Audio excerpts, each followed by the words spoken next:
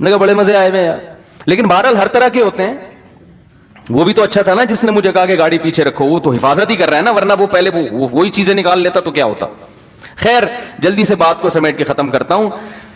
تو بھائی اللہ کو پہ راضی ہو جائیں اللہ ہونے کے لحاظ سے کہ ہمیں رب چاہیے تھا جو ہمیں الحمدللہ مل گیا, لیکن اس سے بات مکمل ہوتی نہیں ہے.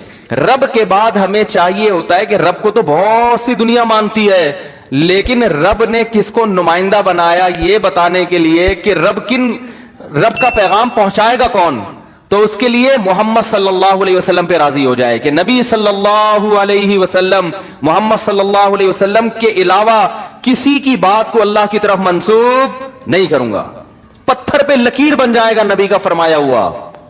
جب کہہ دیا غلط ہے تو غلط, جب سود کو حرام کر دیا تو حرام ہے, جب نبی نے کہہ دیا داڑھی بڑھاؤ مونچھیں گھٹاؤ تو داڑھی بڑھانا ہے. اب اس میں مختلف قسم کے جدید پروفیسروں کی باتوں میں آ کے کہ ایکچولی یوں تھا تو ایکچولی یوں تھا تو اصل میں تو اس زمانے میں, اور بھائی نبی کا حکم ہے. جب کہہ دیا کہ نظر کی حفاظت کرو تو نظر کی حفاظت کرنی ہے. جب کہہ دیا کہ سودی بینک میں جاب حرام ہے, سود کا لکھنے والا, سود کا دینے والا, سود لینے والا, سود پہ گواہ بننے والا, چاروں پر لعنت ہے, تو بھائی سودی بینک میں آپ کے لیے جاب کا آپشن ختم ہو گیا, بس ختم. بحث کر کر کے اپنی عمریں ضائع مت کرو. عورت پہ پردہ فرض ہے تو اس کا مطلب فرض ہے. اب وہ اس بحث میں ایکچولی اس زمانے میں تو یہ تھا, تو اس زمانے میں ٹائم ضائع کرنے کے علاوہ کچھ بھی حاصل نہیں ہوگا. نماز فرض ہے, روزہ فرض ہے, زکات, روزہ فرض کا مطلب کل پیپر دینا ہے تو بھی فرض ہے. جناب پروفیسر غامدی صاحب نے جو یہ ٹیکنیکل پوائنٹ نکالا ہے نا کہ اگر صبح پیپر دینا ہے تو روزہ چھوڑ سکتے ہیں, یہ اپنی خود ساختہ شریعت ہے, یہ محمد صلی اللہ علیہ وسلم کا لایا ہوا دین نہیں ہے. فمن شہید منکم الشہر فلیصم, اللہ فرماتے ہیں جس کی زندگی میں رمضان کا مہینہ آئے گا اس پہ لازم ہے کہ وہ روزہ رکھے. صرف مسافر مریض کو رخصت دی, اس کے علاوہ کسی کو رخصت نہیں ہے, تو رکھنا پڑے گا آپ کو. نماز پڑھنی ہے ہر قیمت پہ. بیمار ہو, کیسے خواتین شاپنگ کرنے جاتی ہیں نماز چھوڑ دیتی ہیں, جہازوں میں نمازیں چھوڑی جا رہی ہیں, بیمار ہو گئے نمازیں چھوڑی جا رہی ہیں, ابا کی طبیعت چونکہ خراب ہے تو نماز, بھائی اللہ نے آپشن نہیں رکھا ہے نماز چھوڑنے کا, پڑھنی پڑے گی آپ کو. بیمار ہو, فالج میں آ گئے, شوگر میں آ گئے, کچھ بھی ہو, طریقہ آسان کر دیا, بھائی کھڑے ہو کے نہیں پڑھ سکتے, بیٹھ کے نہیں پڑھ سکتے, لیٹ کے پڑھو, قضا کرنے کا آپشن نہیں ہے.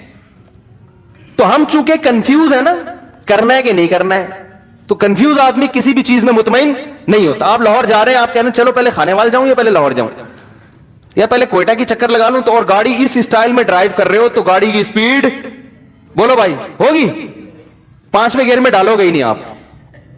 آپ یہی سوچتے رہو گے یار پشاور مناسب رہے گا یا لاہور مناسب رہے گا, یا تو دونوں ایک ہی راستے پہ آ رہے ہو نا, پھر تو ٹھیک ہے. دونوں کا راستہ اگر الگ الگ ہے تو آپ کو کسی بھی سفر میں مزہ نہیں آئے گا. ہم اسلام کو فالو کر رہے ہیں اور اسلام کے علاوہ کفر کا راستہ وہ بالکل اپوزٹ ہے. دونوں راستوں پہ چلنا چاہتے ہیں تو کسی بھی راستے پہ چلنے کا مزہ نہیں آئے گا. تو ایک چیز پہ ڈٹ جائے, من رضی باللہ ربا, اے اللہ تو میرا رب ہے, بس میں اس پہ مطمئن ہو گیا, جو تو کہے گا وہ حرف آخر.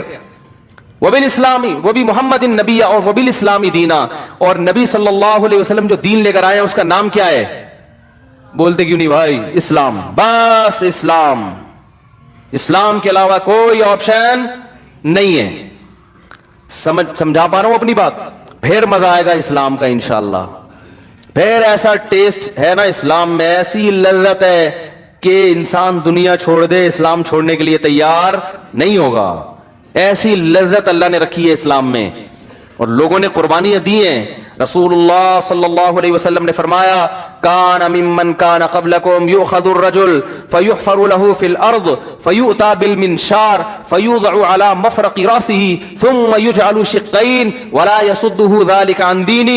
فرمایا پچھلی امتوں میں ایک شخص کو جو اسلام پہ چلتا تھا لایا جاتا تھا, اس کے لیے گڑھا کھود کے اس کو اس میں آدھا دفن کیا جاتا, پھر ایک آڑا لا کے اس کے سر کے بیچ میں رکھ کے اس کے 2 ٹکڑے کر دیے جاتے, مگر وہ اسلام چھوڑنے کے لیے تیار نہیں ہوتا.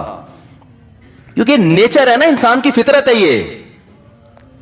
پھر اس پہ جب آپ چلو گے تو آپ کو خوش رہنے کے لیے گٹکوں کی ضرورت نہیں پڑے گی, زنا کی ضرورت نہیں پڑے گی, ڈراموں فلموں کی ضرورت نہیں پڑے گی. آپ کہہ سکتے ہو ہم تو نماز پڑھتے ہیں مزہ نہیں آ رہا. بھائی پہلے عادت تو ٹیسٹ گین کرنا پڑتا ہے نا. دیکھو یہ جو کمپنیاں نئی نئی پروڈکٹ جب ان کی مارکیٹ میں آتی ہیں تو لوگوں کو اس کا عادی بنانے کے لیے فری میں بانٹتی ہیں. کہتے ہیں نا تھوڑا ٹیسٹ گین ہونے دو. کتنی لذیذ چیز ہو پہلی دفعہ لذیذ نہیں لگتی انسان کو. وجہ اس کی ہے کہ اپنی عادت خراب کر دی اس نے. شہد مزے کی چیز ہے, اچھا لگتا ہے آج کل بچوں کو. چاکلیٹوں میں زیادہ مزہ ہے, شہد پلاؤ مزہ ہی نہیں آئے گا. پی جائیں گے. دیسی گھی پلاؤ, حالانکہ لذت کس میں ہے؟ او بھائی دیسی گھی میں. ہمیشہ سے کھاتے آ رہے لوگ, مرتے ہیں دیسی گھی پہ, ملتا نہیں. دودھ میں لذت ہے, وہ نہیں پیئیں گے, چائے پیئیں گے اس کی جگہ. تو آپ نے اپنا ٹیسٹ چونکہ خراب کر دیا ہے تو کچھ دن ٹیسٹ گین بولتا کیوں نہیں یار, کیا ہو گیا, کرنا پڑے گا. کچھ تھوڑا سا عادت ڈالنی پڑے گی, پھر مزہ آئے گا. آپ کو پتا ہے زیتون ہمارے یہاں نہیں کھایا جاتا, لوگ کہتے ہیں پتہ نہیں عجیب سا کھائے نہیں آ رہا, حالانکہ وہ زیادہ مزے کا ہے. جن کو زیتون کی عادت ہے وہ یہ تیل نہیں کھا سکتے, وہ تو پیتے ہیں بوتلیں بھر بھر کے زیتون کی. تو ہمارا ٹیسٹ منہ کا خراب ہو چکا ہے. ہمیں زیتون اچھا نہیں لگ رہا, میں دیسی گھی اچھا نہیں لگ رہا, میں دیسی انڈا اچھا نہیں لگ رہا آج کل, دیسی مرغی اچھی نہیں لگ رہی, دمبے کا گوشت, دمبے کی چربی اچھی نہیں لگ رہی. اب بولے گا کیا مثالیں دے رہے بھائی ہیں؟ تو ہو گیا, کمپلیٹ ہو گیا. اچھا 2-3 منٹ ہیں. وہ چندہ بندہ کر رہے ہیں نا, انہوں نے کہا پہلے کیا کرو ورنہ لوگ بھاگ جاتے ہیں.